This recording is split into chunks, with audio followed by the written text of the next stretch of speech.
আজ আমরা আগস্ট মাসে স্কুল থেকে দেওয়া মডেল অ্যাক্টিভিটি টাস্ক ক্লাস 7-এর ইংলিশ সাবজেক্টের কোশ্চেন আনসার করব। দেখে নেব কি বলছে।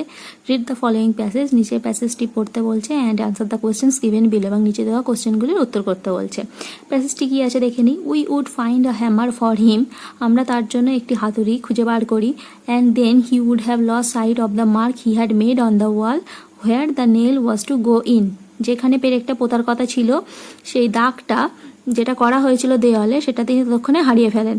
Each of us had to get up on the chair beside him, আমাদের প্রত্যেকেই তার পাশে চেয়ারে উঠতে হতো।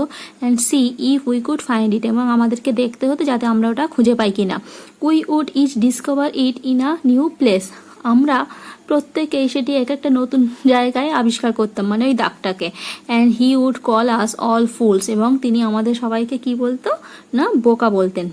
Trying to reach a point 3 inches beyond what was possible for him to reach, the string would slip and down he would slide on to the piano. যতদূর তার পক্ষে সম্ভব ছিল তার থেকেও 3 ইঞ্চি দূরে সেটি করার চেষ্টা করতে গিয়ে তার দড়িটি স্ট্রিং উড স্লিপ করতো অ্যান্ড ডাউন এবং পড়ে যেত, and he would slide on to the piano, এবং তিনি পিয়ানোর ওপরে পড়ে যেতেন। এই হলো প্যাসেজটি। এবার এখান থেকে কি প্রশ্ন দিয়েছে আমরা দেখে নেব। রিঅ্যারেঞ্জ দ্য ফলোয়িং সেন্টেন্সেস, নিচের বাক্যগুলিকে রিঅ্যারেঞ্জ করতে হবে, সাজাতে হবে নাম্বারিং করে যে কোনটার পরে কোনটা। প্রথমে কি আছে, each of us would discover a new place, আমরা প্রত্যেকেই একটা নতুন জায়গা আবিষ্কার করতাম। দ্য হ্যামার ওয়াজ ফাউন্ড মানে হচ্ছে হাতুড়ি খুঁজে পাওয়া গেছিলো। তো আমরা পড়েছিলাম যে প্রথমেই হাতুড়ি খুঁজে পাওয়া গেছিলো, সেইটা দিয়ে প্রথম শুরু হয়েছিল, তাহলে বোঝাই যাচ্ছে এটি প্রথম হবে। তাহলে হ্যামার ওয়াজ ফাউন্ড মানে 2-এর দাগ, এটির পাশের ঘরে আমরা লিখবো 1। তারপরে একটা কি আছে, he fell on to the piano, তিনি পিয়ানোতে পড়ে গেলেন, পিয়ানোর ওপরে। তো আমরা শেষের লাইনেই পড়েছিলাম যে he would slide on to the piano, তাহলে শেষ লাইনে রয়েছে মানে এটি সবার শেষে হবে। এখানে 5টি বাক্য আছে, তাহলে এটি আমরা পেয়ে গেলাম, এটি 5 নম্বর হবে। He fell on to the piano, এটিতে আমরা লিখবো 5, বাকি রইল 3টে। Everyone has to get up on the chair beside him, uncle Podger would lose sight of the mark. এবার আমরা আরেকবার একটু পড়ে দেখে নিই। তাহলে প্রথমে কি হয়েছিল, হাতুড়ি খুঁজে পাওয়া হয়েছিল, হাতুড়ি খুঁজে পাওয়ার এটাই যে আমরা 1 নম্বর লিখে দিয়েছি। তারপরে কি হয়েছিল না, he would have lost sight of the mark, তাহলে এই lost sight of the mark এটা আছে এই যে 5 নম্বরে। Uncle Podger would lose sight of the mark, তাহলে এরপরে এটি হবে, 1-এর পরে এটি হলো 2 নম্বর। তারপরে কি আছে, where the nail was to go in, each of us had to get up on the chair beside him, everyone has to get up on the chair beside him, তাহলে এরপরে এটি আছে মানে এটি হবে 3 নম্বর। আর তারপরে কি আছে, we could discover it in a new place, এখানেও আছে, কোথায় গেল, each of us would discover a new place, তাহলে এটি হবে 4 নম্বর। আর শেষে এই যে would slide on to the piano 5 নম্বর, এটা 5 নম্বর। তাহলে প্রথমটি 4, 1, 5, 3, 2, প্রথম অ্যাক্টিভিটিটা হয়ে গেল। এবারে অ্যাক্টিভিটি 2তে কি আছে দেখব। অ্যাক্টিভিটি 2 আছে অ্যান্সার দ্য ফলোয়িং কোয়েশ্চেন্স, নিচের প্রশ্নগুলির উত্তর দাও। Why was it necessary for each of them to get up on the chair beside him, কেন এটি প্রয়োজন ছিল প্রত্যেকের জন্য তাদের চেয়ারের ওপরে ওঠা, তার পাশে, মানে তার পাশে চেয়ারে ওঠা কেন তাদের প্রত্যেকের জন্য জরুরি ছিল।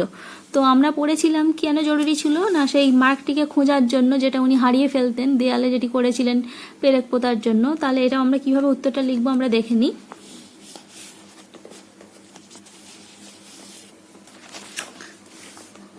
আমরা এটির উত্তর এইভাবে লিখতে পারি, it was necessary for each of them to get up on the chair beside him, লিখে নিয়ে to find the mark he had made on the wall, এটি হলো উত্তর।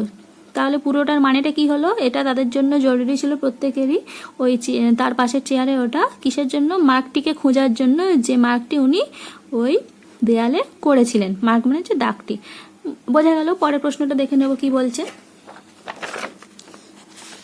পরের প্রশ্ন আছে, why did uncle consider each of them to be fools, মানে কেন আঙ্কেল তাদের সবাইকে প্রত্যেককে ফুল মানে বোকা হিসেবে বিবেচনা করতেন বা বোকা বলতেন। কেন বোকা বলতেন আমরা পড়েছিলাম কি না, সেই প্রত্যেকে যখন মার্কটা খোঁজার সময় প্রত্যেকে এটা এক একটা আলাদা আলাদা জায়গায় আবিষ্কার করতো, each discover it in a new place. তো এটাকেই আমরা সাজিয়ে লিখব। এটাকে লিখলে কি হবে না, uncle considered each of them to be fools because uncle তাদেরকে প্রত্যেককে বোকা মনে করতো, কারণ each of them would discover the mark in a new place, মানে তাদের প্রত্যেকেই নতুন জায়গায় ওই দাগটিকে আবিষ্কার করতো, মানে খুঁজে পেত। এটিও হয়ে গেল, বুঝতে পেরেছো তোমরা? এর পরেরটি কি আছে দেখবো প্রশ্ন। পরের প্রশ্ন আছে, how did uncle Podger fall on the piano. How did uncle Podger fall on the piano মানে কিভাবে পিয়ানোর ওপরে আঙ্কেল পজার পড়ে যেত বা পড়ে যেত, তো গিয়েছিল। তো এটির উত্তর আমরা দেখে নেব একদম শেষ লাইনেই, দেখো আজ হিউড slide on to the piano. এটা কীভাবে হতো না, যতদূর তার পক্ষে হাত যাওয়া সম্ভব তার থেকেও 3 ইঞ্চি বেশি যাওয়ার চেষ্টা করতো, এবার তখন ওই দড়িটা স্লিপ করে পড়ে যেত এবং উনিও পিয়ানোর ওপরে পড়ে যেতেন। তো এটা পুরোটাই উত্তর হবে। তো এটা কীভাবে লিখবো আমরা দেখে নিই। এটা আমরা লিখবো যে trying to reach a point 3 inches beyond what was possible for him to reach, the string would slip and down, uncle Podger fell on to the piano.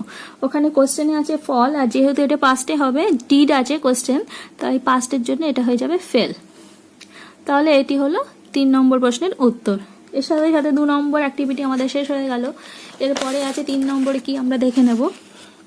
Activity 3-তে আছে underline the nominal compounds in the following sentences. নিচের বাক্যগুলি থেকে nominal compound যেগুলো আছে তার তলায় দাগ দিতে হবে। নমিনাল কম্পাউন্ড বলতে আমরা কি বুঝবো না, যখন কোনো নাউনের সঙ্গে নাউন বা নাউনের সঙ্গে ভার্ব, নাউনের সঙ্গে অ্যাডজেক্টিভ এগুলো একসাথে হয়ে একটা নাউন তৈরি হয়, তখন সেই নাউনটাকে বলা হবে নমিনাল কম্পাউন্ড। বোঝা গেল?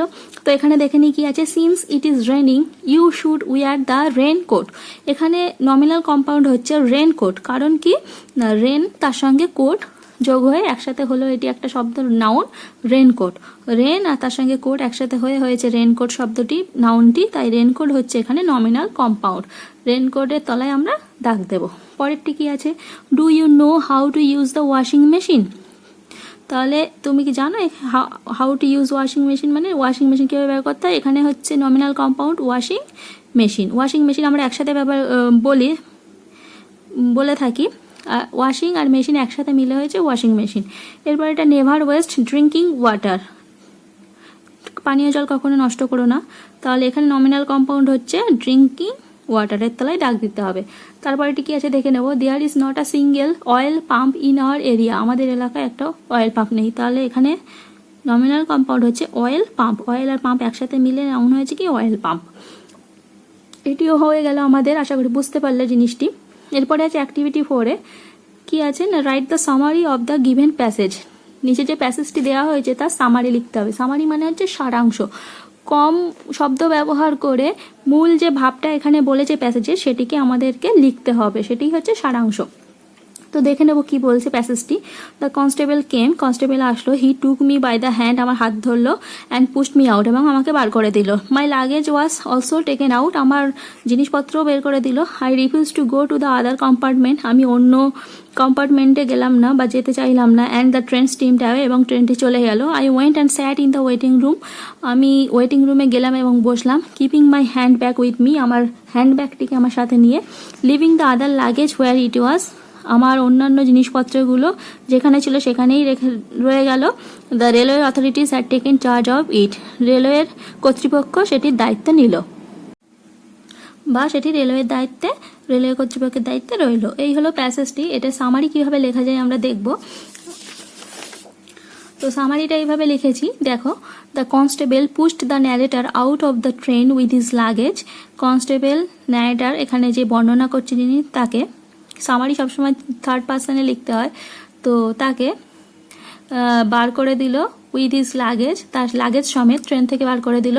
Instead of going to the other compartment, অন্য কম্পার্টমেন্টে যাওয়ার পরিবর্তে he went to the waiting room with handbag, সে তার হ্যান্ডব্যাগটাকে সঙ্গে নিয়ে ওয়েটিং রুমে গেল। His luggage was in charge of the railway authorities, তার লাগেজ অন্য জিনিসপত্রগুলো রেলওয়ে কর্তৃপক্ষের দায়িত্বে ছিল। সামারি শর্টে বুঝিয়ে দেওয়া হলো। এই পর্যন্ত তোমাদের ইংরেজি আজকের কাজটি ছিল। ভিডিওটি যদি উপকারে লাগে, ভালো লেগে থাকে, তাহলে অবশ্যই আমার চ্যানেলটিকে লাইক এবং কমেন্টস করো, এবং অবশ্যই আমার চ্যানেলটিকে শেয়ার এবং সাবস্ক্রাইব করতে ভুলো না।